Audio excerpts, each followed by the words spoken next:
বিশ্বকাপের সেমিফাইনালে ইংল্যান্ডের মুখোমুখি হওয়ার আগেই আর্জেন্টিনা ফুটবল অ্যাসোসিয়েশন তাদের জার্সি বদলের জন্য ফিফার কাছে আবেদন করেছে।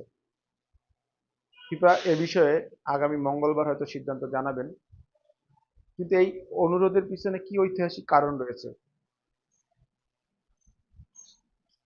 বিশ্বকাপে ইংল্যান্ডের বিপক্ষে আর্জেন্টিনার দুটি স্মরণীয় জয় রয়েছে এই নীল জার্সি পরে।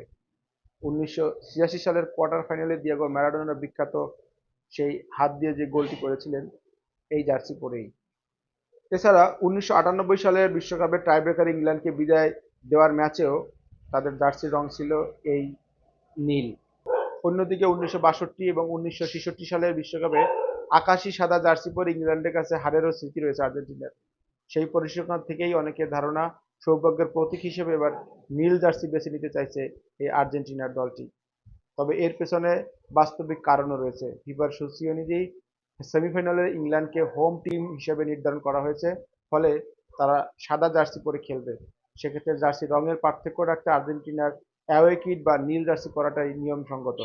সবকিছু ঠিক থাকলে আগামী বুধবার আটলান্টায় অনুষ্ঠিত বিশ্বকাপে সেমিফাইনালে ইংল্যান্ডের বিপক্ষে নীল জার্সিতেই মাঠে নামতে পারে লিওনেল মেসির এই আর্জেন্টিনা ফুটবল টিম। দর্শক ভালো থাকবেন, কথা হবে আবার।